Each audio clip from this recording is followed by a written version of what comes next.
Welcome, travelers of time.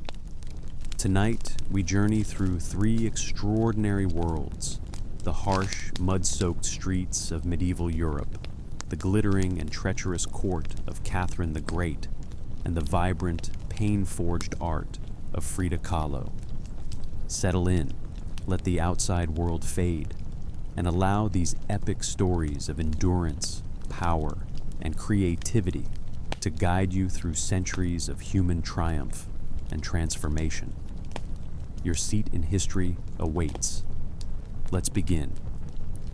The church bell's merciless clanging pierced the frozen air of 1325, dragging you from restless sleep like a rusty blade through flesh. Your eyes opened to complete darkness. Windows were luxuries for the wealthy, and your family's single-room hut possessed only rough cloth coverings that fluttered helplessly against the bitter wind. The straw mattress beneath you crackled with each movement, releasing clouds of dust and the musty scent of decay that had become as familiar as your own labored breathing. Within the rotting fibers, you felt the subtle movements of countless insects, fleas, bed bugs, and creatures you preferred not to contemplate, all treating your body as their personal feeding ground with the dedication of unpaid tax collectors. Consciousness brought its daily gift, the familiar symphony of aches that greeted every morning. Your spine, already curved from years of back-breaking labor, protested against the cold stone floor awaiting your bare feet. At 22, you felt ancient, joints creaking like the hinges of an abandoned church, while bones sang their daily song of protest. The wool blanket that had covered you through the night was stiff with accumulated grime, unwashed since last winter, weighing upon you like a shroud of lead and broken dreams. Around you in this room that served as home, hearth, workshop, and stable, your family stirred in the darkness. Your parents' labored breathing mixed with siblings' softer sounds, while somewhere in the shadows, cousin Aldrich, who'd arrived for harvest season 3 years ago and never left, coughed violently into air thick enough to chew. The smell permeating everything was a complex bouquet: unwashed bodies, stale beer, goat dung from the corner where your only livestock slept, and something that might once have been food but had surrendered to decomposition long ago. This was morning in medieval Europe, where you were never truly alone because parasites, rodents, and 8 other people always accompanied you into each new day of survival. Nature's call came with church bell urgency, but answering it was an adventure that would challenge the bravest knight in Christendom. Behind your hut stood a wooden bucket serving as communal privy, already overflowing from Uncle Wolfstan's violent nocturnal battle with rotten turnips. The smell emanating from this makeshift toilet was biblical in intensity, a putrid mixture seemingly crafted by demons to torment the living and make them long for death's sweet release. You approached the bucket with dragon-facing caution, knowing one false step could bring consequences haunting you for days. The wooden rim was slick with condensation and unidentifiable substances, while contents within had achieved colors and consistency defying natural law and human comprehension. Cold morning air concentrated the stench into an invisible cloud, attacking your senses with fury of 1,000 vengeful spirits. Holding breath until lungs burned, you conducted business with desperate speed, every second racing against involuntary breathing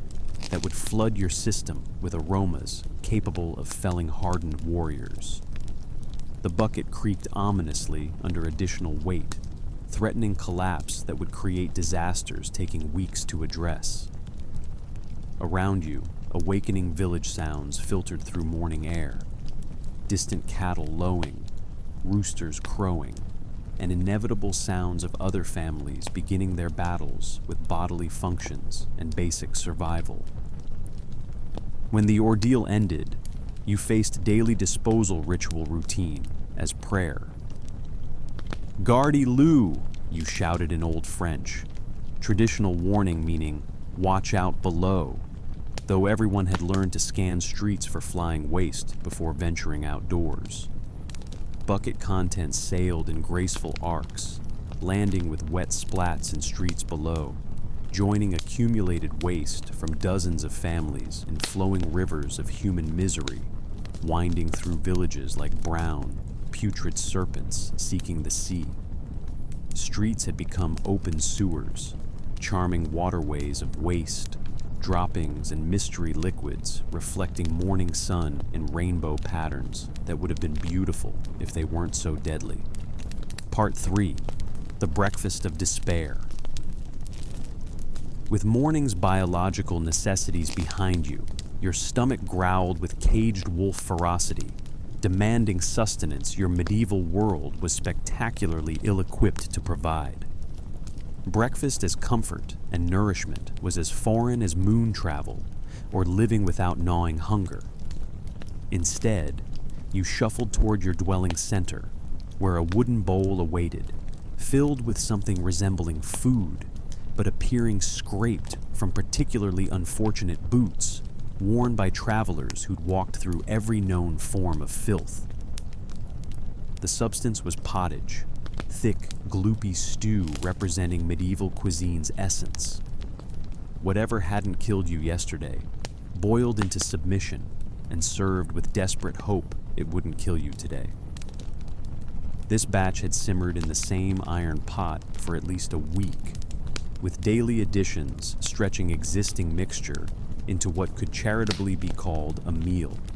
though it resembled science experiments conducted by someone harboring grudges against human digestive systems. Floating in this gray, lumpy sea were vegetable remnants that had seen better days, possibly better seasons, their identities obscured by days of cooking until achieving wet sand consistency and disappointment flavors mixed with regret. A few beans lurked like shy creatures hiding from predators, their presence more theoretical than actual, having dissolved into general stew mass, leaving only nutrition memories and intestinal distress promises. Beside your bowl sat bread chunks that could serve double duty as weapons during wartime, building materials during construction, or paperweights if anyone possessed paper worth weighing. This loaf was coarse rye flour bulked with available materials, sawdust for texture, ground acorns for bulk, clay to stretch mixture when times were desperate, and occasionally small stones, adding dining excitement by threatening to shatter remaining teeth. Your morning beverage was weak ale, tasting like liquid bread mixed with regret. This wasn't family alcoholism, but survival necessity. Local water was churning cesspools of disease, making Russian roulette seem sensible. Brewing involved boiling water, killing some microscopic armies perpetually warring against human digestive systems. Even youngest siblings participated in daily alcohol consumption, not from childhood drinking encouragement,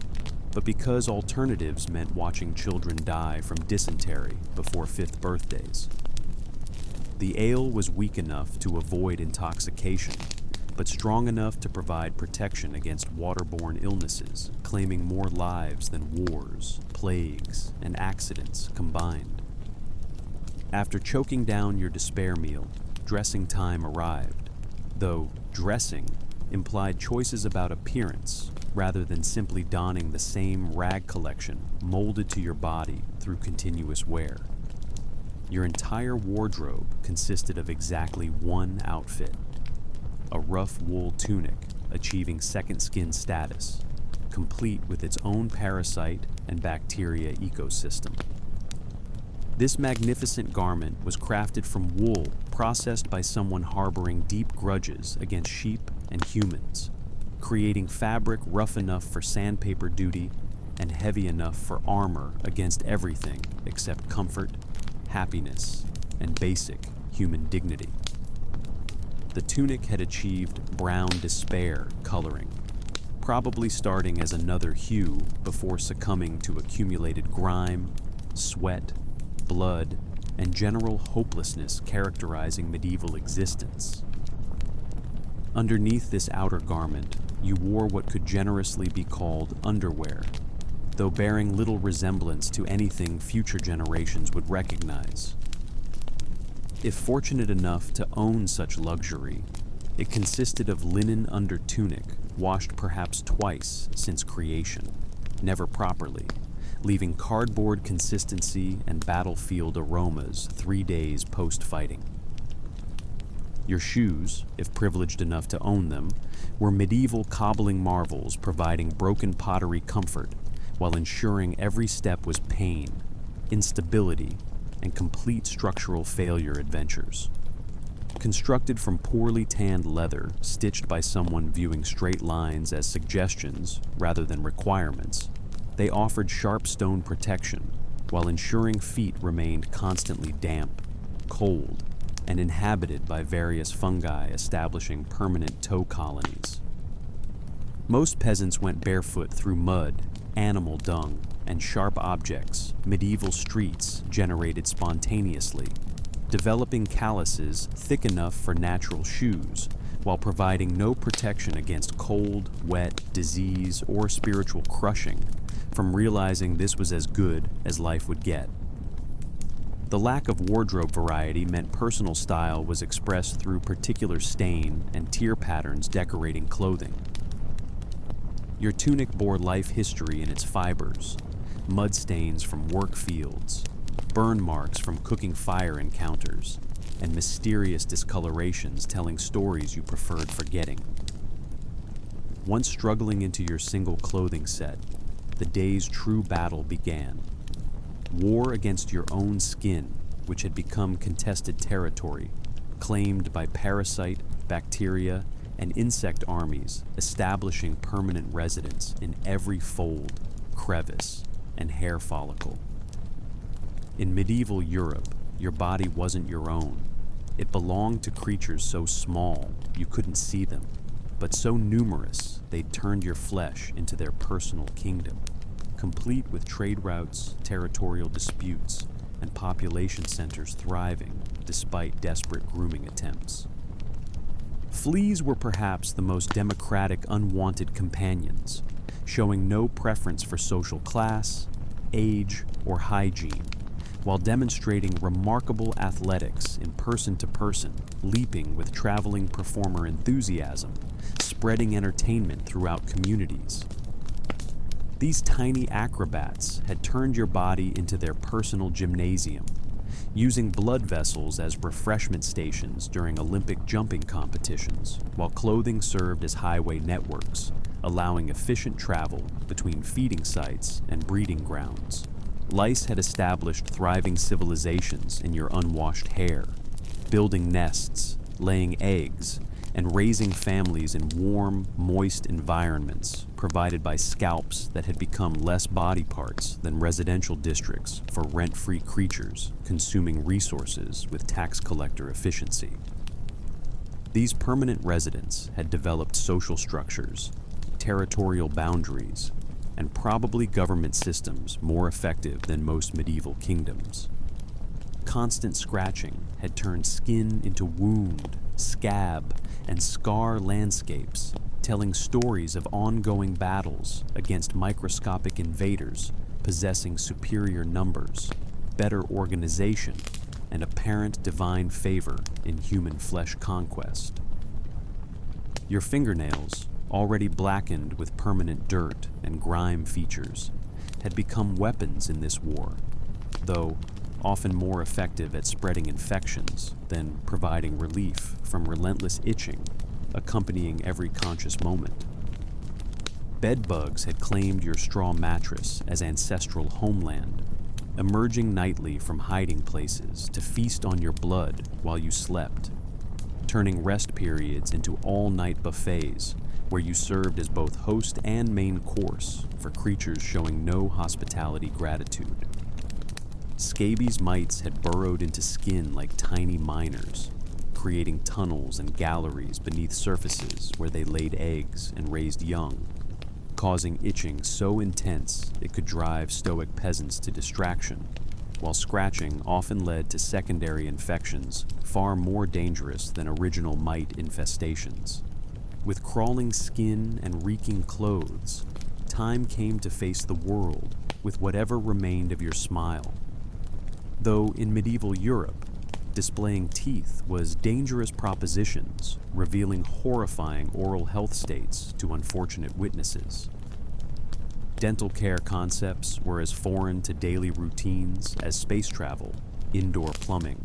or radical notions that food might nourish rather than simply prevent immediate starvation. Your mouth had become horror chambers that would have impressed creative medieval torture device designers, complete with cavities deep enough to hide small objects, gums bleeding at slightest provocation, and teeth achieving various brown and black shades. Artists would later associate with plague victims and recently deceased. Without toothbrushes, toothpaste, or oral hygiene understanding, beyond desperate food particle dislodging with pointed sticks, your teeth were engaged in losing battles against decay forces, claiming victory before 20th birthdays. By 22, your smile resembled something excavated from ancient burial grounds, complete with gaps where teeth had given up fights and fallen out, leaving raw, infected sockets providing constant reminders of your body's ongoing self-rebellion. Remaining teeth were stained in patterns telling diet stories, desperation tales, and complete lack of access to anything resembling effective dental care or basic understanding of why such care might be desirable. Cavities had turned many teeth into hollow shells, serving no purpose other than providing bacteria breeding grounds and constant, throbbing pain sources shooting through jaws into skulls with every inadequate meal consumption attempt. Gums had swollen and receded in patterns following no particular logic, creating tender, bleeding tissue landscapes, making eating agony adventures, while ensuring every meal was seasoned with metallic tastes of personal blood. Toothaches were so common they were accepted as normal human existence parts, much like hunger, cold, and knowledge that lives would probably be brief and filled with suffering, making dental pain seem like minor inconveniences compared to other misery forms awaiting in years ahead, assuming survival long enough to experience them. When toothaches became unbearable, available treatments were memorable for creativity and terrifying in execution, typically provided by barbers who cut hair and performed surgery under medieval medical principles that anyone skilled with sharp instruments could probably figure out oral surgery, finer points through trial and error. Having survived morning's personal hygiene challenges, time came to begin the day's primary activity, working yourself to death in service of someone else's prosperity, while receiving compensation, barely keeping you alive long enough to repeat the process the following day. Medieval European employment concepts were refreshingly straightforward. You worked sunrise to sunset, 6 days weekly, performing back-breaking labor, destroying your body while enriching landowners, viewing you as slightly more valuable than livestock, though considerably less important than horses. Your occupation, like roughly 90% of medieval population, was agriculture, though calling it an occupation implied choice levels and career development simply non-existent in worlds where social positions were birth determined and economic opportunities were limited to manual labor variations, gradually crippling you before killing you. You were a peasant, meaning your land relationships were both survival sources and eventual destruction guarantees. Through accumulated physical labor effects, no human bodies were designed to endure. Working days began with sun's first rays and continued until darkness made further labor impossible, with breaks permitted only for brief meals more theoretical than nutritious and bodily functions that couldn't be postponed without creating additional problems for already challenging existences. Your tools were medieval engineering marvels in elegant simplicity and complete task inadequacy, consisting primarily of wooden implements with iron components resharpened so many times they resembled butter knives more than agricultural equipment. Work itself varied with seasons, but was uniformly designed to destroy human bodies through repetitive motion, heavy lifting, and weather exposure ranging from merely uncomfortable to potentially lethal,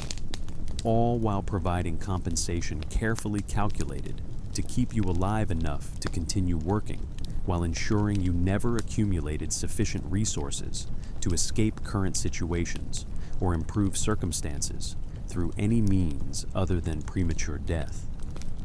Spring meant plowing fields by hand or with oxen assistance,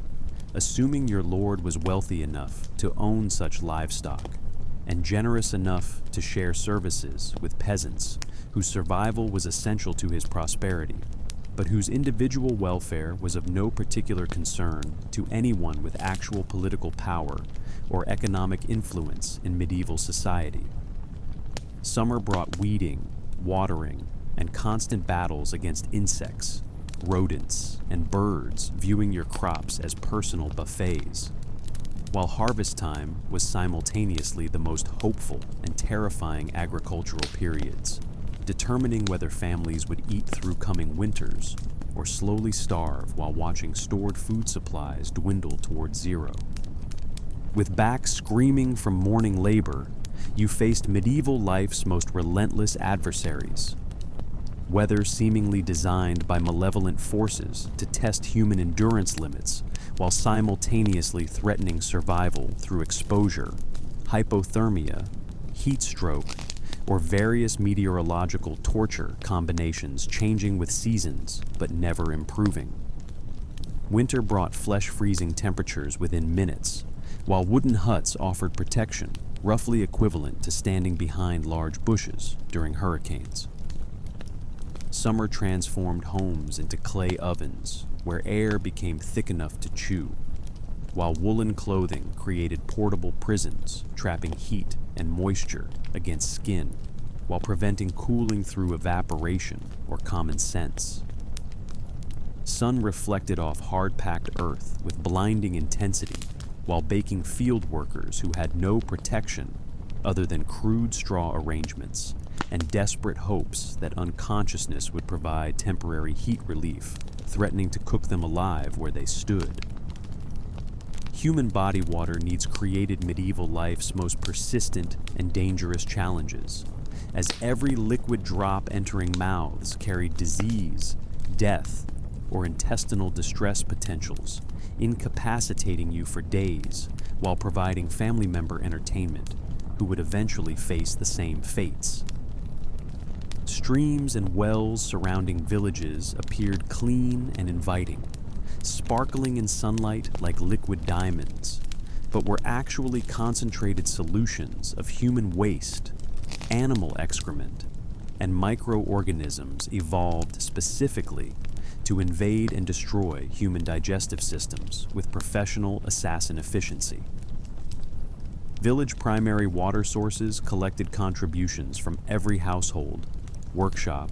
and animal enclosure along paths, creating flowing museums of medieval sanitation practices, including everything from chamber pot contents to various craft byproducts requiring liquid waste disposal.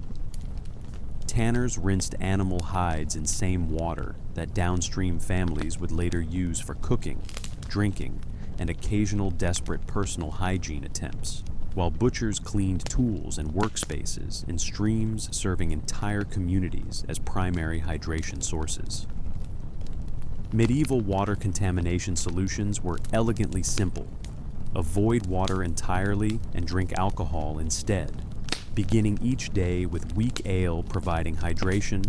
mild antiseptic effects, and just enough alcohol to help cope with various physical and emotional pain forms, characterizing daily existence in eras when suffering was considered both normal and divinely ordained, as punishment for humanity's inherent sinfulness. Even youngest children consumed beer as primary beverages, not because medieval society encouraged childhood alcoholism,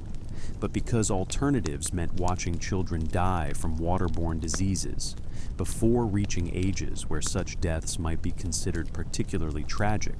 by communities already accustomed to high mortality rates among vulnerable populations. Part 9. The Birth of Catherine, from Sophie to Empress. In frozen 18th century Russian landscapes, where political power was measured in court intrigue survival abilities rather than noble birth or inherited wealth, a remarkable transformation was taking place that would reshape Earth's largest empire through intelligence, determination, and strategic brilliance applications few rulers in any era possessed in such abundance. Sophie Friederike Augusta von Anhalt-Zerbst-Dornburg had arrived in St. Petersburg as a 14-year-old German princess with no legitimate Russian throne claims, no understanding of Russian language or customs, and no allies among various factions competing for influence within imperial courts that would determine her fate. Her conversion to Russian Orthodoxy marked not merely religious affiliation changes, but complete identity transformations, requiring her to embrace entirely different cultural traditions, theological frameworks, and political loyalty systems, while simultaneously learning to navigate court politics more complex and dangerous than anything previously encountered. The ceremony making her Catherine Alexeyevna was conducted with elaborate pageantry designed to demonstrate commitment to new homelands, while serving notice to potential opponents that she possessed both imperial backing and intelligence necessary to succeed in environments where failure often resulted in exile, imprisonment, or death. Catherine's marriage to Grand Duke Peter represented both years of careful planning culmination by various political factions and relationship beginnings that would prove to be one of European history's most consequential mismatches, as her intellectual sophistication and genuine commitment to Russian welfare became increasingly apparent, while Peter's immaturity, pro-Prussian sympathies, and basic imperial leadership unfitness created tensions that would eventually explode into revolution.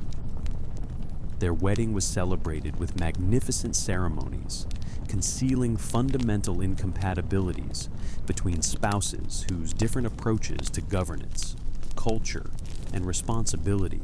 would ultimately determine Russian political development's future direction.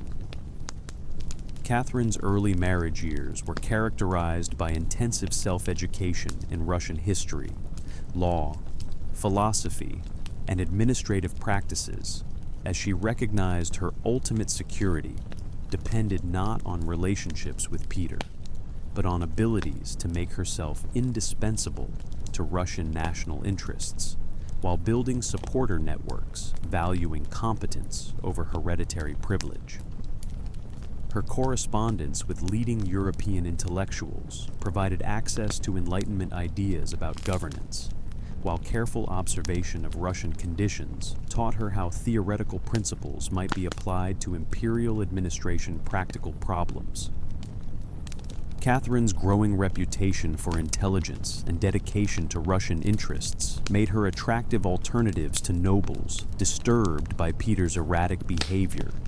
his open contempt for Russian traditions, and his apparent determination to subordinate Russian foreign policy to Prussian interests rather than pursuing independent strategies enhancing Russian power and security. Her cultivation of relationships with military officers, government officials, and other influential individuals was conducted with remarkable discretion, as she managed to build supporter coalitions without alerting either Peter or Empress Elizabeth, to potential threats her growing influence might pose to establish succession plans. Empress Elizabeth's death on December 25, 1761, created political crises Catherine had been preparing for throughout years of careful study, relationship building, and strategic planning, as Peter's accession as Peter III immediately triggered policy reversal series, demonstrating his imperial leadership unfitness, while providing Catherine and supporters with justifications needed for extraordinary steps of overthrowing legitimate emperors. His withdrawal from 7 Years' War against Prussia, attacks on Russian Orthodox traditions, and obvious preparations to divorce Catherine in favor of mistresses created opposition coalitions, including military officers, religious authorities, and government officials viewing Catherine as only available alternatives to policies threatening Russian national interests. Planning for Peter's overthrow required careful coordination among various groups whose emperor opposition was motivated by different concerns, but whose shared recognition of his incompetence created opportunities for unified action against rulers who had managed to alienate virtually every important constituency within empires during brief reigns. Catherine's roles in these preparations demonstrated both political skills and willingness to accept enormous personal risks in service of what she genuinely believed were Russian national interests, transcending personal power ambitions. On July 9, 1762, Catherine's carefully orchestrated revolution began with military supporter arrivals, informing her that action moments had arrived and loyal troops were already moving to secure key positions throughout St. Petersburg, while other conspirators prepared to arrest potential opponents and seize control of government communications. Her journey from summer residences to capital centers was conducted with theatrical precision,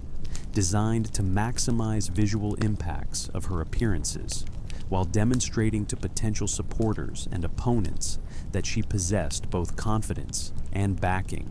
necessary to make revolutions successful. St. Petersburg garrison responses revealed Catherine's years of relationship-building effectiveness, as regiment after regiment declared loyalty to new empresses, while abandoning Peter III with speed and unanimity, demonstrating complete collapses of his political support among professional soldiers who had come to respect Catherine's understanding of military affairs and her commitments to policies enhancing rather than diminishing Russian security and prestige. Catherine's proclamation as Empress Catherine II was conducted with all ceremony Russian tradition required, while her immediate reversals of Peter's most unpopular policies reassured various constituencies that new regimes would restore traditional approaches to foreign policy and domestic administration. Peter III's arrest was accomplished without violence, as deposed emperors were taken into custody at country estates by officers recognizing his political positions had become untenable, and resistance would be futile against coalitions Catherine had assembled. Peter's deaths in custody shortly after arrests were officially attributed to natural causes, though contemporary observers understood political necessities that had made eliminations inevitable for Catherine's regime stability. The successful completion of Catherine's revolution marked not only personal triumphs over various obstacles threatening survival and advancement, but also reigned beginnings that would fundamentally transform Russian empires, while establishing Catherine as one of history's most accomplished rulers, whose achievements would influence political development throughout Europe and beyond. Catherine's transformation from successful conspirator to effective ruler required demonstrating that power seizures had been motivated by genuine concerns for Russian welfare rather than personal ambitions, while simultaneously consolidating political positions and addressing various challenges created by Peter III's brief but damaging reigns. Her immediate priorities included restoring Russian international prestige, reforming domestic administration, and establishing legitimacy as empresses, possessing both intelligence and authority necessary to govern effectively. Empires spanning multiple continents and encompassing enormous diversity in geography, population, and economic development levels. Intellectual foundations for Catherine's governance approaches had been established through extensive correspondence with Voltaire, Diderot, and other leading European Enlightenment figures, whose ideas about natural law, social contracts, and ruler responsibilities provided theoretical frameworks she would attempt to apply to Russian conditions, practical realities while maintaining autocratic authority necessary to implement reforms in societies deeply resistant to change. Her commitments to Enlightenment principles were genuine, though she understood successful reforms required careful attention to timing, sequence, and political feasibility of various proposals that might enhance governmental effectiveness while avoiding revolutionary disruption. Catherine's early administrative reforms focused on improving imperial government efficiency through better organization, clearer authority lines, and more systematic approaches to policy development and implementation, enabling central governments to exercise effective control over vast territories, while responding more effectively to local conditions and needs. Her establishment of new governmental institutions and procedures was guided by understanding that rational administration required both theoretical coherence and practical flexibility, accommodating enormous diversity characterizing Russian society and economy. Legal reforms Catherine attempted represented one of her most ambitious projects, as she sought to create comprehensive legal codes providing consistent principles for justice administration throughout empires while protecting individual rights and promoting social stability through predictable, rational procedures, replacing arbitrary and often corrupt practices characterizing Russian legal administration under previous rulers. Her nakaz, or instruction, was political manifestos speaking of equality before law, torture prohibition, and governmental responsibility for promoting general welfare, rather than simply maintaining order through coercion. Catherine's educational policies reflected beliefs that effective governance required informed populations capable of contributing to social and economic development, leading to school establishments for both boys and girls, literacy program promotion, and scientific and technical education encouragement, enabling Russia to compete with more advanced European nations in areas requiring specialized knowledge and skills. Her founding of hermitage museums and patronage of artists and writers demonstrated commitments to cultural development, establishing Russia as centers of European intellectual and artistic achievement, while providing inspiration for Russian nobles who had traditionally viewed such activities as inappropriate for aristocratic involvement.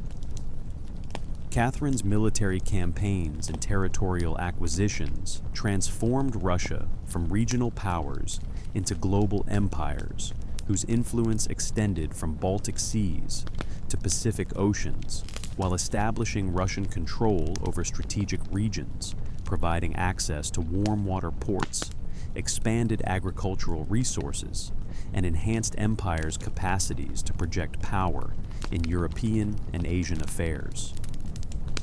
Her wars against Ottoman empires resulted in Russian control over Crimea, portions of northern Black Sea coasts, and territories sought by previous rulers for generations, while demonstrating Russian military capabilities, commanding respect from other European powers. Southern expansion of Russian territory under Catherine's leadership was achieved through military conquest, diplomatic negotiation, and administrative integration combinations, demonstrating her understanding of both successful warfare requirements and challenges of governing newly acquired territories, whose populations possessed different languages, religions, and cultural traditions requiring careful management to prevent rebellion or administrative chaos. Her appointment of capable governors and development of policies balancing Russian interests with local needs created administrative systems proving remarkably durable and effective over extended periods. Catherine's participation in Poland partitions represented both significant territorial acquisitions and demonstrations of diplomatic skills in managing complex international negotiations involving multiple European powers with competing interests and objectives, requiring careful balancing to achieve favorable outcomes for Russian expansion while avoiding military conflicts that might threaten other imperial policy aspects. Polish territories incorporated into Russian empires provided significant agricultural resources, strategic depth, and population increases enhancing Russian power, while creating new administrative challenges. Colonization policies Catherine implemented in newly acquired territories reflected understanding that territorial expansion was meaningless without effective settlement and development programs integrating new regions into Russian economies, while providing opportunities for population growth and economic development, strengthening empires' overall capacities for further expansion and modernization. Her invitation of foreign settlers, particularly Germans, to colonize southern Russian territories provided skilled agricultural workers while demonstrating pragmatic approaches to imperial development. Catherine's naval policies reflected recognition that Russian expansion required naval capabilities, protecting maritime commerce, projecting power in distant regions, and competing effectively with other European naval forces that might challenge Russian interests in Baltic, Black Sea, and eventually Pacific regions, where Russian expansion was creating new strategic requirements and opportunities for further territorial acquisition and economic development. Her understanding of naval power as an essential component of imperial strength led to significant investments in shipbuilding, naval training, and port development that would serve Russian interests for generations while establishing foundations for eventual Russian expansion across Pacific to Alaska and North American west coasts. Catherine's cultural achievements established Russia as major centers of European intellectual and artistic development, while demonstrating personal commitments to Enlightenment values, emphasizing education, artistic expression, and intellectual inquiry importance as foundations for social progress and governmental effectiveness. Her establishment of Hermitage museums created one of the world's great art collections, while providing Russian nobles and eventually broader publics with access to masterworks previously available only to wealthy European collectors and royal courts. Her patronage of writers, artists, and scholars attracted leading European intellectuals to Russian service, while encouraging development of distinctly Russian contributions to European cultural life, reflecting both universal Enlightenment principles and specific characteristics of Russian history, tradition, and social conditions. Catherine's personal involvement in literary and artistic projects, including her own writing of plays, essays, and political treatises, demonstrated genuine commitments to intellectual pursuits while serving as examples for Russian nobles who had traditionally viewed such activities as inappropriate for aristocratic involvement. Educational opportunity expansion under Catherine's rule included school establishment for girls, technical and scientific education promotion, and educational program development preparing Russians for participation in European intellectual and commercial activities, while maintaining distinctly Russian cultural characteristics, preserving national identity within broader European civilization contexts. Her educational reforms were motivated both by practical recognition that effective governance required educated administrators and by philosophical commitments to human development as ends in themselves. Catherine's correspondence with Voltaire, Diderot, and other leading European intellectuals established her reputation as one of her generation's most sophisticated rulers, while providing access to advanced thinking about government, society, and human nature, influencing domestic policies and administrative reforms throughout reigns. These intellectual relationships were maintained over decades and resulted in substantial correspondence, revealing both Catherine's genuine engagement with Enlightenment ideas and practical approaches to applying theoretical principles to Russian conditions. Her support for scientific expeditions, geographical exploration, and natural history research expanded European knowledge about Russian territories, while contributing to international scientific cooperation, enhancing Russian prestige, and demonstrating empire's commitments to rational inquiry and systematic investigation of natural phenomena, contributing to both theoretical understanding and practical applications. Catherine's recognition of science and education as essential components of modern statecraft led to establishment of institutions and programs that would influence Russian intellectual development long after her death, while providing models for other European rulers seeking to modernize their own societies.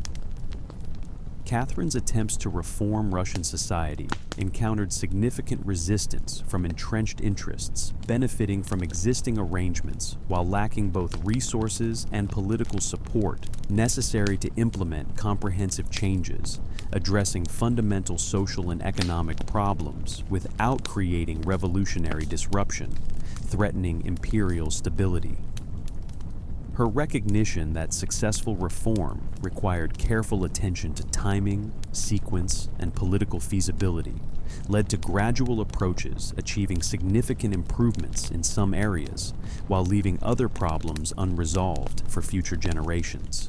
Most significant limitations on Catherine's reform efforts was serfdom institution,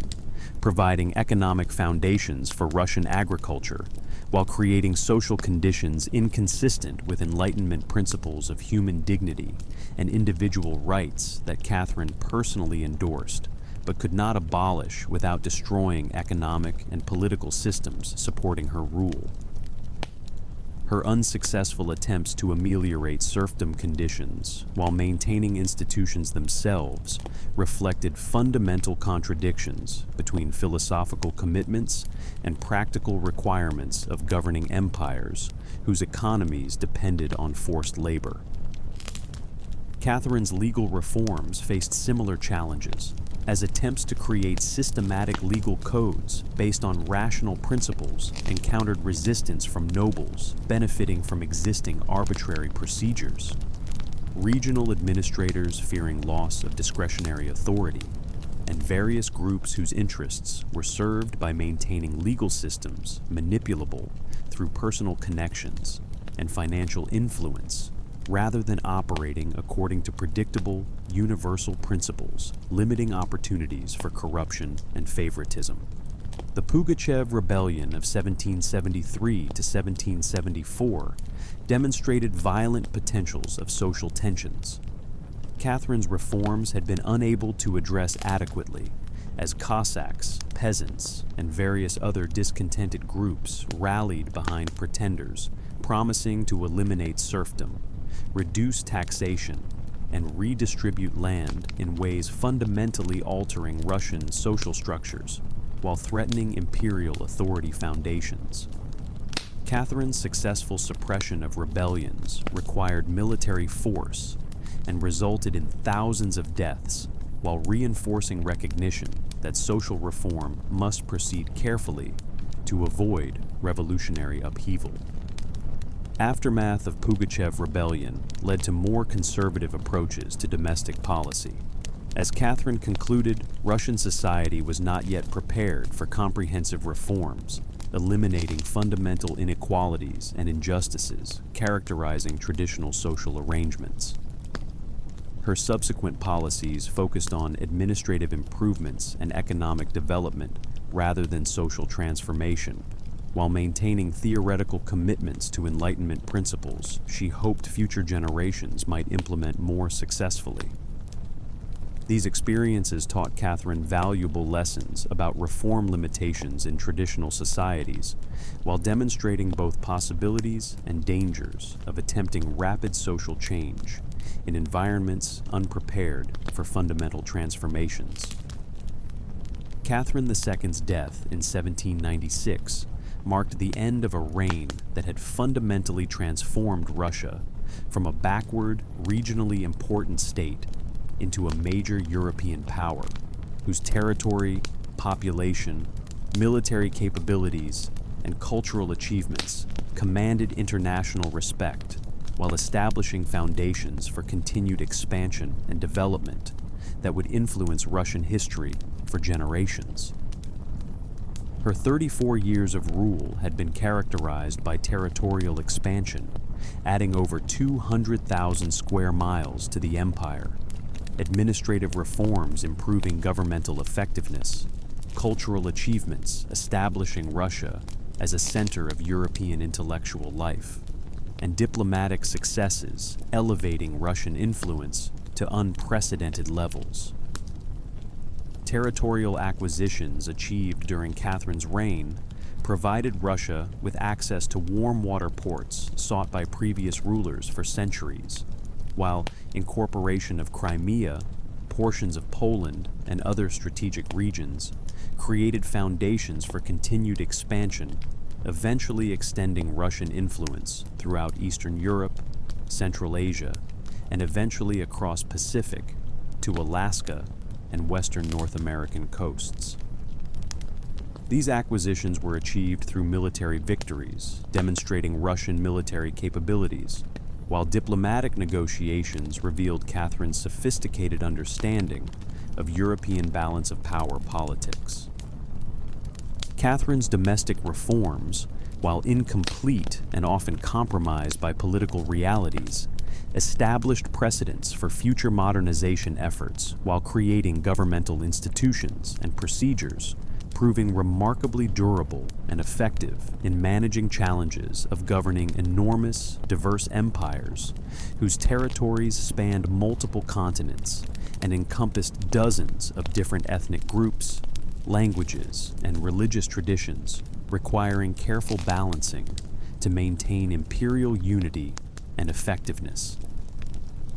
Cultural achievements of Catherine's reign included not only establishment of museums, schools, and other institutions, providing educational opportunities for Russian nobility and eventually broader population segments, but also patronage of artists and writers, creating works rivaling finest productions of other European courts, while developing distinctly Russian contributions to European cultural life, reflecting both universal Enlightenment principles and specific characteristics of Russian history and tradition. Catherine's intellectual legacy was perhaps her most significant contribution to Russian development, as correspondence with leading European philosophers, personal writing on political and social questions, and attempts to apply Enlightenment principles to practical governance problems established her as one of her generation's most sophisticated political thinkers, while providing inspiration for future Russian intellectuals and reformers, continuing efforts to modernize Russian society while preserving national identity. Contradictions characterizing Catherine's reign reflected broader tensions between Enlightenment ideals and practical requirements of governing autocratic empires, as genuine commitments to rational governance, legal reform, and cultural development were constrained by needs to maintain support of noble elites whose privileges depended on continuation of serfdom and other traditional arrangements inconsistent with human equality and individual freedom principles she personally endorsed, but could not implement without risking revolutionary upheaval. Catherine's transformation from minor German princess to one of history's most accomplished rulers demonstrated that exceptional individuals could transcend limitations imposed by birth, gender, and circumstances through applications of intelligence, determination, and strategic vision, enabling them to shape human events while contributing to civilization advancement and expansion of human knowledge and capability. In vibrant Coyoacan district, where Mexico City's ancient heart still beat with indigenous rhythms beneath Spanish colonial architecture, Magdalena Carmen Frida Kahlo y Calderón entered the world on July 6, 1907, though she would later claim 1910 as her birth year to align personal history with Mexican Revolution, defining her nation's character and her own artistic vision. Her childhood unfolded in Casa Azul, the Blue House, whose cobalt walls would witness both formation of one of 20th century's most iconic artists and profound suffering that would transform personal anguish into universal expressions of human experience. Frida's family embodied complex cultural mixture characterizing modern Mexico, as Father Guillermo Kahlo was German-Hungarian photographer whose European background and professional skills provided family with middle-class stability, while Mother Matilda Calderón y González represented indigenous and Spanish heritage, connecting them to Mexico's deeper historical roots. This cultural duality would profoundly influence Frida's artistic development, as she learned to navigate between European artistic traditions and Mexican indigenous symbolism that would later merge in her work to create uniquely powerful visual language. Early signs of Frida's exceptional character appeared during childhood struggle with polio, striking at age 6 and leaving her right leg thinner and weaker than left, while confining her to bed for months during critical periods when most children develop basic understanding of physical capability and social interaction. This early encounter with physical limitation and social isolation taught Frida lessons about resilience, self-reliance, and imagination power that would prove essential during far greater challenges awaiting her in adolescence and adulthood. Her relationship with Father Guillermo was perhaps the most formative influence of her childhood, as he encouraged intellectual development, physical exercise, and artistic interests in ways unusual for Mexican girls of her social class and historical period. Guillermo's profession as photographer exposed Frida to visual composition, lighting, and technical aspects of image creation that would later influence her painting approach, while his German cultural background provided exposure to European artistic traditions, complementing her Mexican heritage. Frida's mother Matilda was a more distant figure whose devout Catholicism and traditional Mexican values sometimes conflicted with her daughter's developing independence and unconventional interests, creating tensions persisting throughout Frida's life, as she struggled to balance respect for cultural heritage with determination to forge individual paths, challenging traditional expectations for Mexican women of her generation. Intellectual precocity Frida displayed during childhood was matched by physical courage and determination, enabling her to overcome limitations imposed by polio, bout while developing character strength, proving essential during far more severe physical challenges defining adult life. Her enrollment at prestigious National Preparatory School at 15 marked her as one of only 35 girls among 2,000 students, demonstrating both academic abilities and willingness to challenge conventional boundaries that might have limited educational opportunities. During preparatory school years, Frida became associated with intellectually ambitious student group known as Los Cachuchas, engaging in political discussions, philosophical debates, and cultural activities, broadening her understanding of Mexican society while exposing her to ideas about art, politics, and social responsibility, profoundly influencing later development as artist and political activist, whose work would transcend national boundaries while remaining deeply rooted in Mexican experience and tradition. On September 17, 1925, Frida Kahlo's life was violently divided into before and after, when wooden bus carrying her home from school collided with electric streetcar in crash that would transform promising young student into one of history's most powerful chroniclers of physical and emotional pain. The accident occurred during what should have been ordinary afternoon, as 18-year-old Frida rode bus with boyfriend Alejandro Gomez Arias,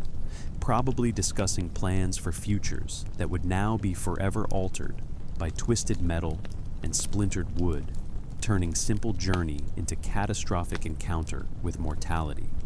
Impact drove iron handrail through Frida's pelvis, fracturing spinal column in 3 places while breaking collarbone, ribs, and right leg in injuries so severe witnesses expected her to die at scene.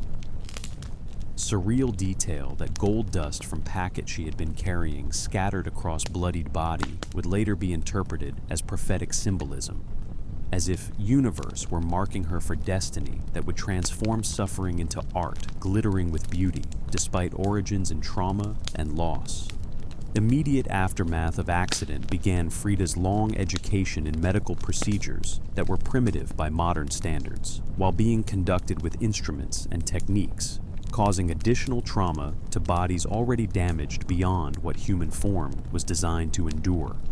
Her transportation to Red Cross Hospital marked beginning of relationship with medical institutions, continuing throughout life, as she underwent more than 30 surgeries in desperate attempts to repair damage that could never be fully healed, while learning to live with pain, becoming constant companion and eventual artistic inspiration. Months of immobilization following accident introduced Frida to forms of physical and psychological suffering that would have destroyed weaker individuals while providing her with enforced solitude necessary to discover artistic calling through gradual recognition that painting could serve as both escape from unbearable reality and method of transforming personal anguish into universal statements about human endurance, creativity, and mysterious relationship between physical experience and spiritual expression. Her mother's decision to install mirror above Frida's bed and provide painting supplies represented moment of inspiration that would ultimately benefit not only Frida, but also countless individuals who would later find meaning, comfort, and understanding in her artistic exploration of themes most people prefer avoiding confronting directly. Mirror allowed Frida to study her own face with intensity, characterizing her numerous self-portraits, while painting provided activities that could be conducted from bed while requiring focused attention, temporarily distracting her from physical discomfort. Frida's first paintings were executed on small canvases, manageable while lying flat,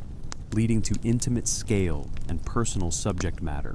distinguishing her work from large-scale murals dominating Mexican art during her era. Her choice to paint herself rather than external subjects was initially practical necessity, as she was most available model,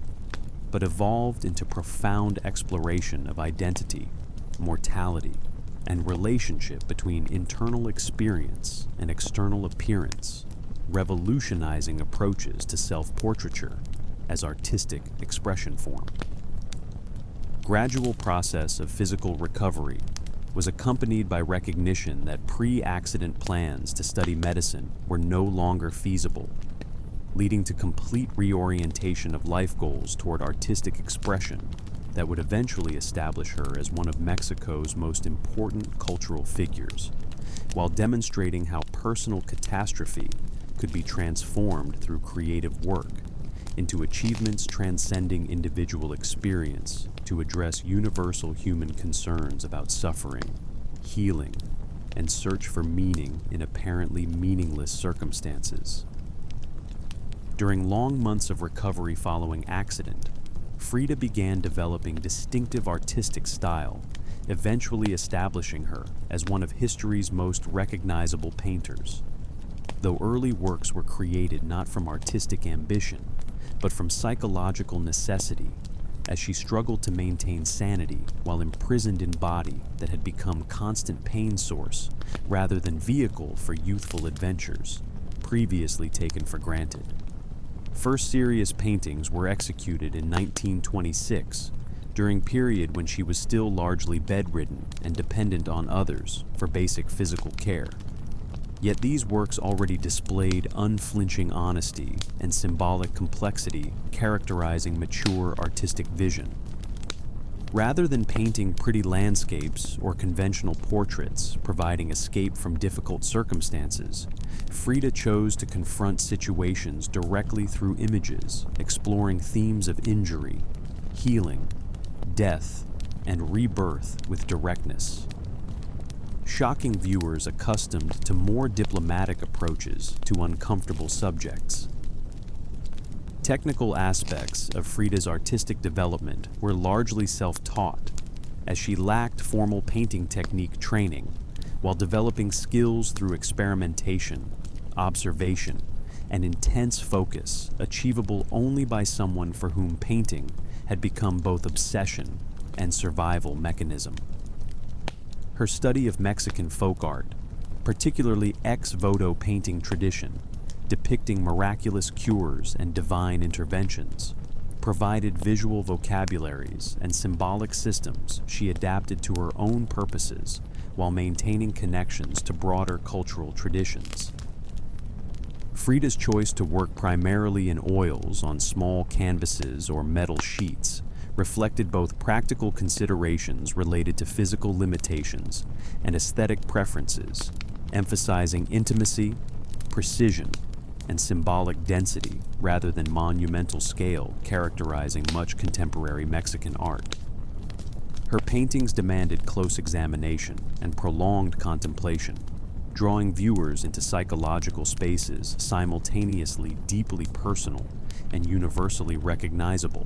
as exploration of themes like pain, identity, and mortality spoke to experiences transcending individual circumstances while remaining grounded in specifically Mexican cultural contexts. Symbolic language Frida developed during this artistic formation period drew heavily on pre-Columbian Mexican imagery, Catholic iconography, and surrealist techniques she synthesized into unique visual vocabulary capable of expressing complex psychological states and philosophical concepts conventional representational approaches could not adequately address. Her use of blood, tears, exposed hearts, and other anatomical imagery was not merely shocking, but served specific communicative purposes related to understanding relationship between physical and emotional experience. By 1928, Frida had recovered sufficiently from accident to resume limited social activities, though she would never again possess physical capabilities enjoyed before collision transforming her from promising student into artist, whose work would eventually be recognized as among most powerful expressions of human suffering and resilience ever created. Her re-entry into Mexican intellectual and artistic circles would soon lead to most significant personal and professional relationship of her life, through encounter with Diego Rivera. Frida's first encounter with Diego Rivera in 1928 represented not merely beginning of legendary romance, but collision of two artistic visions profoundly influencing each other while creating one of history's most documented and tumultuous relationships between artists whose different approaches to art, politics, and personal relationships would generate both extraordinary creative achievements and devastating emotional conflicts continuing until Frida's death. Diego Rivera, at 42, was already established as Mexico's most prominent muralist and one of leading figures in Mexican cultural renaissance, seeking to create distinctly national artistic identity, celebrating indigenous heritage, while addressing contemporary social and political issues through monumental works reaching broad popular audiences. His massive public murals depicted Mexican history, revolutionary themes, and visions of social progress on scales matching his own larger-than-life personality and commitment to art as vehicle for political education and social transformation. Frida approached Diego with characteristic directness, interrupting his work on Ministry of Education mural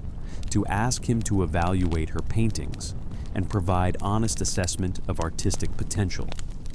Request demonstrating both confidence in own work and recognition that Diego's opinion carried significant weight in Mexican artistic circles.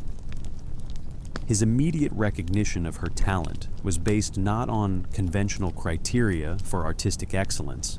but on perception that her work possessed authenticity and emotional power, rare among contemporary artists. Their subsequent courtship was conducted against backdrop of Mexico's vibrant intellectual and artistic community, where political discussions, cultural debates, and artistic collaboration created environment encouraging intense personal and professional relationships, characterizing Frida and Diego's connection.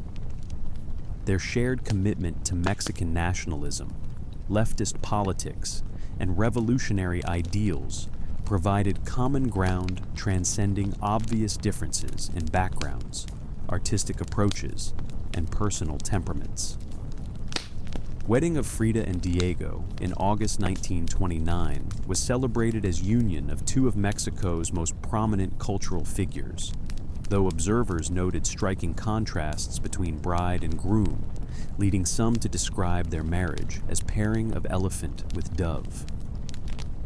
Diego's massive physical presence, international reputation, and established artistic career were balanced against Frida's small stature,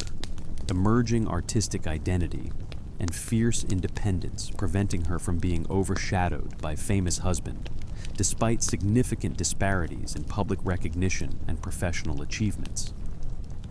Their early married life was characterized by passionate intellectual and artistic collaboration both partners had hoped to achieve, as they shared studios, discussed artistic projects, and supported each other's political activities while maintaining individual artistic identities, complementing rather than competing with each other. Diego's influence on Frida's artistic development was significant, but not overwhelming, as she absorbed his understanding of Mexican cultural symbolism while developing own approaches to personal expression, eventually establishing reputation as artist whose achievements were independent of relationship with famous husband. Political dimensions of their relationship were as important as personal and artistic aspects, as both Frida and Diego were active Mexican Communist Party members who shared commitment to revolutionary ideals and social justice, provided common purposes extending beyond individual artistic careers. Their home became gathering place for intellectuals, artists, and political activists from Mexico and abroad, creating environment stimulating both artistic development and political engagement, while providing intellectual community nourishing creative work. Casa Azul in Coyoacan became both sanctuary and prison for Frida Kahlo, its cobalt blue walls containing world of artistic creation, political intrigue, and personal suffering, witnessing some of 20th century's most intense explorations of relationship between art and life. After marriage to Diego Rivera, Frida transformed childhood home into space, reflecting both artistic vision and complex identity as Mexican woman artist whose work challenged conventional boundaries between public and private, political and personal, indigenous and European cultural traditions. Physical modifications Frida made to Casa Azul reflected understanding of domestic space as extension of artistic expression, as she filled rooms with pre-Columbian artifacts, folk art, exotic plants, and animals, creating an environment where daily life and artistic creation were seamlessly integrated. Her studio, established in-house during 1940s when declining health made travel to external workspaces increasingly difficult, became site of many important paintings while serving as laboratory for artistic experimentation, influencing development as one of Mexico's most significant cultural figures. Garden of Casa Azul became a particular source of inspiration and comfort for Frida, as she cultivated plants appearing in paintings while creating outdoor spaces where she could work, entertain guests, and find respite from physical pain increasingly dominating daily experience. Her collection of pre-Columbian sculptures, displayed throughout Garden, reflected commitment to Mexican indigenous culture while providing symbolic vocabularies incorporated into artistic work as expressions of cultural continuity and personal identity.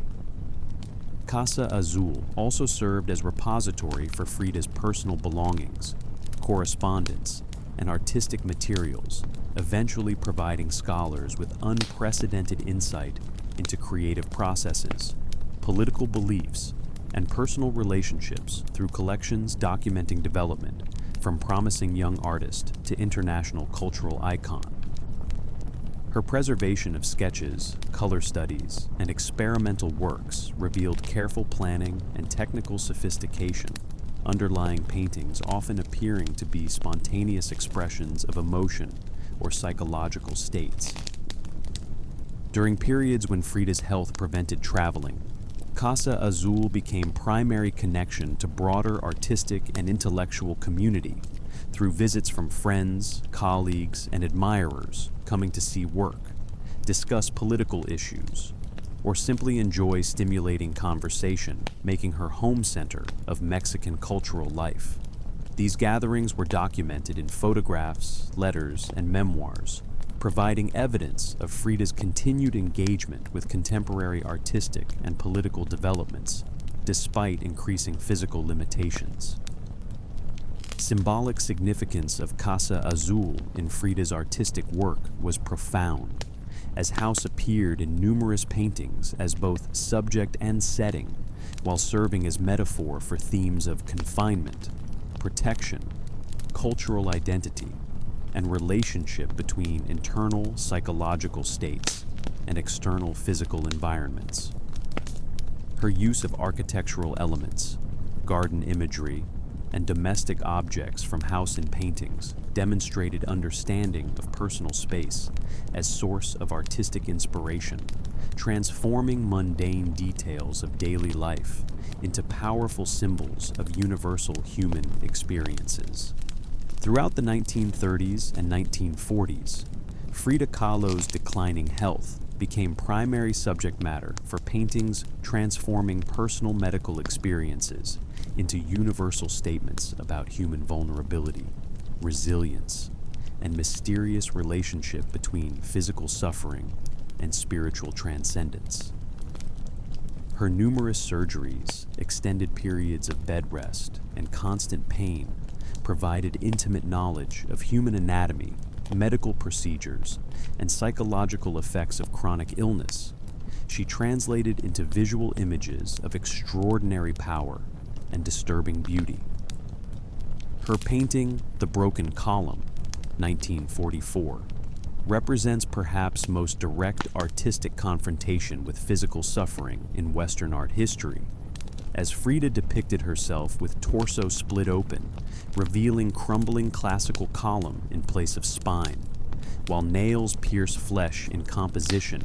combining Christian martyrdom imagery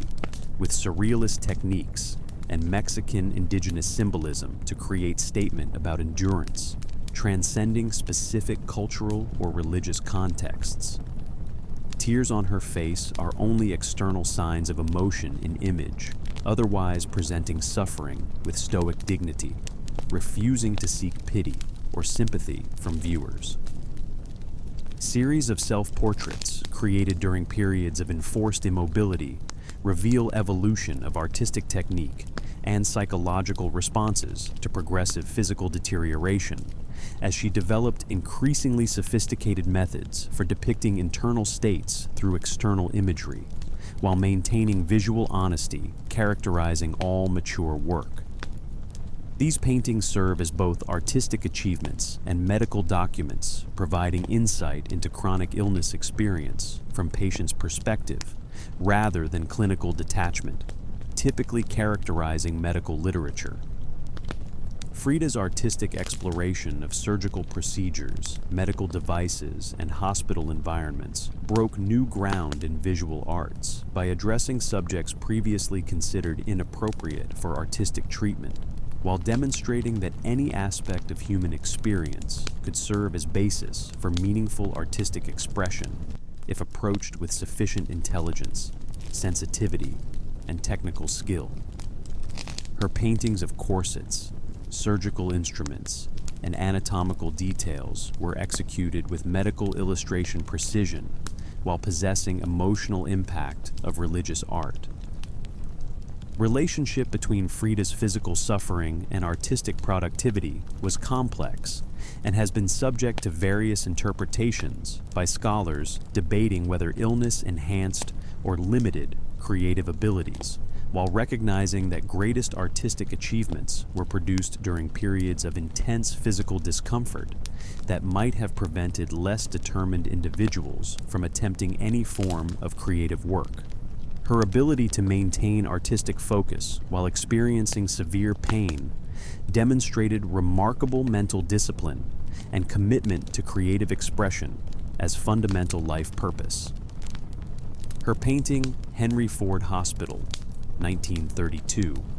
depicted miscarriage experience with graphic honesty, shocking contemporary viewers while establishing new possibilities for artistic treatment of women's reproductive experiences largely ignored by male-dominated art traditions. Painting's combination of personal tragedy, medical imagery, and symbolic elements created visual language for discussing pregnancy, loss, and female identity, influencing subsequent generations of women artists, finding in Frida's work permission to address previously taboo subjects. Frida Kahlo's commitment to communist ideology and Mexican nationalism profoundly influenced artistic development while providing intellectual frameworks for understanding personal suffering within broader contexts of social injustice, cultural oppression, and political struggle, connecting individual experiences to universal human concerns about power, equality, and relationship between personal identity and collective responsibility for social transformation and human liberation. Her membership in Mexican Communist Party, joined officially in 1928, reflected not merely political conviction, but comprehensive worldview, interpreting art, culture, and personal relationships as expressions of broader social and economic forces requiring conscious analysis and revolutionary action to achieve meaningful improvements in human conditions. Political activities included participation in demonstrations, support for various leftist causes, and use of artistic platform to promote awareness of social issues considered fundamental to Mexican national development and international progressive movements. Arrival of Leon Trotsky in Mexico in 1937 and temporary residence in Casa Azul brought Frida into direct contact with one of most important figures in international communist politics while creating personal complications affecting both marriage to Diego Rivera and political relationships within Mexican leftist community. Her rumored affair with Trotsky, whether real or imagined,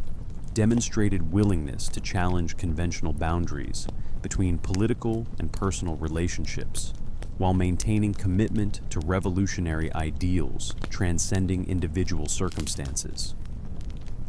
Frida's paintings during this period increasingly incorporated political symbolism and social commentary, addressing issues of imperialism, class struggle, and cultural identity through visual languages combining traditional Mexican imagery with international socialist iconography. Her painting, Marxism Will Give Health to the Sick, 1954, represented one of most direct political statements, depicting herself supported by hands of Karl Marx, while rejecting symbols of capitalist oppression in favor of revolutionary transformation, healing both individual suffering and social injustice. Artistic treatment of Mexican history and culture reflected understanding of political art as means of education and consciousness, helping viewers understand connections between past and present, while encouraging work for social changes, honoring indigenous traditions, while addressing contemporary needs for economic justice and cultural autonomy. Her use of pre-Columbian symbols, revolutionary heroes, and contemporary political figures in single compositions created visual arguments about continuity of Mexican resistance to foreign domination and internal oppression. International recognition Frida's work began receiving during the 1940s was complicated by political considerations, as communist affiliations and revolutionary themes made art controversial in some circles, while enhancing appeal to intellectuals and artists, sharing political commitments or admiring willingness to use art as vehicle for social criticism, rather than mere aesthetic pleasure or commercial success. Emotional turbulence characterizing Frida Kahlo's relationship with Diego Rivera reached most intense expression during mid-1930s, when Diego's affair with Frida's younger sister Cristina created personal devastation profoundly influencing artistic development, while forcing her to confront fundamental questions about love, loyalty, and relationship between personal happiness and artistic achievement, reshaping both painting and understanding of own identity as woman and artist. Frida's discovery of Diego's relationship with Cristina represented not merely personal betrayal, but violation of family bonds and sisterly trust, intensifying emotional impact of marital infidelity, while creating complications affecting entire social and family network in ways not easily resolved through conventional approaches to marital counseling or relationship repair. Artistic response to this crisis included some of most emotionally powerful paintings, as she channeled rage, hurt, and sense of abandonment into visual expressions of psychological suffering, transcending personal circumstances to address universal experiences of betrayal and loss. Painting A Few Small Nips, 1935, depicted woman's murder with graphic violence, serving as metaphor for Frida's emotional state, while demonstrating to transform personal anguish into powerful artistic statements, communicating complex psychological conditions through visual imagery, simultaneously disturbing and beautiful. Work's combination of domestic violence, sexual betrayal, and artistic sophistication created statement about women's vulnerability, resonating with broader feminist concerns, while maintaining personal authenticity, characterizing all mature work. Frida's decision to engage in own extramarital affairs was motivated both by desires for revenge against Diego and by genuine attractions to individuals offering emotional support, intellectual stimulation, and physical pleasure, compensating for limitations imposed by deteriorating health and troubled marriage. Her relationships with both men and women demonstrated rejection of conventional sexual and romantic boundaries, while reflecting understanding that personal fulfillment required active pursuit rather than passive acceptance of circumstances others might consider unchangeable. Her affair with photographer Nicolas Muret, documented through passionate correspondence, revealing aspects of personality rarely visible in paintings, provided emotional stability and creative inspiration during period when health was declining and marriage was under severe strain. Relationship lasted intermittently for almost a decade and influenced artistic development through exposure to photographic techniques, and compositional approaches, enhancing understanding of visual communication while providing personal happiness, enabling continued creation despite increasing physical difficulties. Resumption of relationship with Diego following divorce in 1939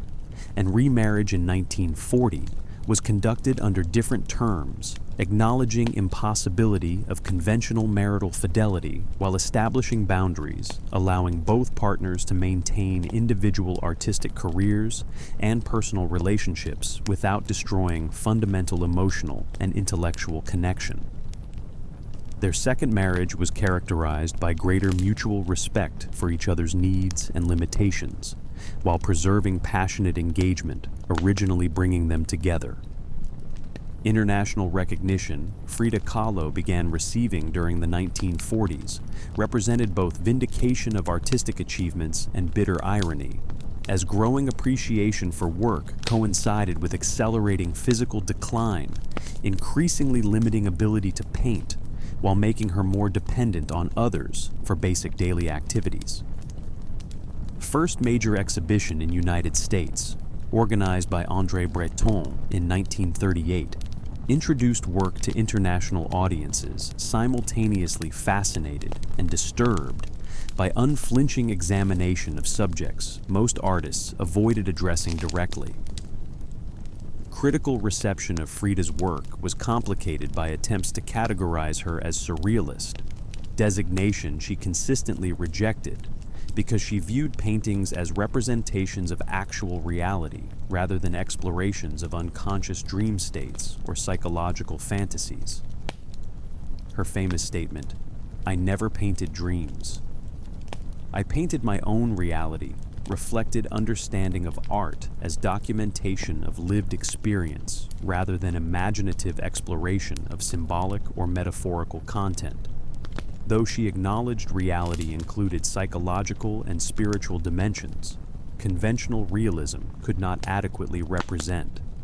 Her exhibition at Galerie Renaud École in Paris in 1939 was notable both for artistic significance and cultural connections established between Mexican art and European intellectual movements, as Frida's work was exhibited alongside pieces by other artists whose exploration of identity, sexuality, and political themes resonated with her own concerns while maintaining distinctly different cultural perspectives and technical approaches. Louvre's purchase of her self-portrait, The Frame, made her first 20th century Mexican artist to have work acquired by that institution. Deterioration of Frida's health during the 1940s was accompanied by increasing reliance on alcohol and pain medications, affecting both physical condition and artistic productivity, though she continued creating significant works during periods when able to paint, despite constant discomfort and progressive mobility limitations, eventually confining her primarily to bed or wheelchair. Later paintings often reflected influence of medications on perception and emotional state, while maintaining visual precision and symbolic complexity, characterizing mature style. Her first solo exhibition in Mexico, organized in 1953 at Galleria Arte Contemporáneo, represented triumphant celebration of artistic achievements within homeland. Though attendance at opening required ambulance transportation due to inability to walk or stand for extended periods. Dramatic arrival on stretcher, followed by participation in evening's festivities from hospital bed, demonstrated theatrical flair and determination to maintain social connections, characterizing response to physical limitations throughout career. Amputation of Frida's right leg in 1953, necessitated by gangrene threatening life, represented both medical necessity and psychological catastrophe, destroying much remaining hope for physical recovery, while intensifying focus on artistic work as primary means of maintaining purpose and identity during final years. Diary entries from this period reveal both despair and determination, as she struggled to accept permanent disability while continuing to create works addressing themes of mortality and transcendence. Frida Kahlo's death on July 13, 1954, at age 47, marked end of life characterized by extraordinary artistic achievement, despite physical suffering that would have defeated less determined individuals. Yet her influence on subsequent generations of artists, feminists, and cultural activists has continued growing throughout decades following death, transforming her from respected Mexican painter into global icon whose image and ideas have transcended national and cultural boundaries to inspire millions seeking authentic expression and personal liberation. Immediate aftermath of Frida's death was characterized by relatively modest recognition of artistic achievements, as art world of 1950s was not yet prepared to fully appreciate work-challenging conventional boundaries between high and low culture, political and personal content, and masculine and feminine perspectives on fundamental human experiences. Her paintings were known primarily to specialists in Mexican art and collectors interested in works documenting country's post-revolutionary cultural development, rather than being recognized as significant contributions to international artistic movements. Resurrection of interest in Frida's work during the 1970s and 1980s was closely connected to development of feminist scholarship and activism, identifying her as pioneering example of women artists refusing to conform to traditional expectations about appropriate subjects, techniques, and career paths for female creators. Her unflinching exploration of women's experiences, including menstruation, pregnancy, childbirth, and domestic relationships, provided feminist scholars with historical precedent for contemporary artistic investigations of gender, sexuality, and identity, challenging patriarchal assumptions about women's capabilities and interests. Transformation of Frida Kahlo from historical figure into cultural icon involved gradual recognition that artistic achievements were inseparable from broader significance as symbol of resistance to various forms of oppression, including gender discrimination, cultural imperialism, physical disability, and political repression, continuing to affect people throughout the world, despite changes in specific historical circumstances. Her image began appearing on everything from t-shirts to posters, as distinctive appearance and life story became shorthand for artistic authenticity and personal courage. Scholarly investigation of Frida's work, accelerating during late 20th century, revealed sophisticated theoretical foundations underlying paintings sometimes dismissed as merely autobiographical or emotionally expressive, rather than intellectually rigorous contributions to artistic discourse about representation, identity, and relationship between individual experience and universal human concerns. Her integration of pre-Columbian imagery, Christian symbolism, and modernist techniques created unique visual language influencing subsequent developments in international contemporary art. Establishment of Casa Azul as museum in 1958 provided future generations with access to physical environment where Frida had lived and worked, while preserving many personal belongings, artwork, and archival materials, continuing to yield new insights into creative processes and intellectual development. Museum became pilgrimage site for individuals seeking inspiration from her example, while serving as research center, supporting scholarly investigation of contributions to Mexican and international culture. Global recognition of Frida Kahlo's significance has been accompanied by commercial exploitation of image and ideas, sometimes distorting or trivializing serious artistic and political content of work, while demonstrating powerful appeal of her example for people seeking models of authentic self-expression and resistance to social conformity. Her face has become one of most recognizable images in contemporary popular culture, though fame has not always been accompanied by accurate understanding of artistic achievements or intellectual contributions. Enduring relevance of Frida Kahlo's work reflects successful integration of personal experience with universal themes, continuing to resonate with people facing various forms of physical, emotional, and social challenges, while seeking ways to transform suffering into meaningful creative expression. Her demonstration that artistic greatness can emerge from most difficult circumstances provides inspiration for individuals whose own struggles with illness, discrimination, or personal trauma might otherwise seem insurmountable obstacles to achievement and self-realization. Frida Kahlo's transformation from young woman whose life was nearly destroyed by accident into international symbol of artistic courage and personal authenticity represents one of most remarkable examples of human resilience and creative determination in modern era, proving exceptional individuals can transcend most severe limitations to create works speaking to fundamental aspects of human experience while inspiring others to find their own paths to meaning and expression despite obstacles they may face.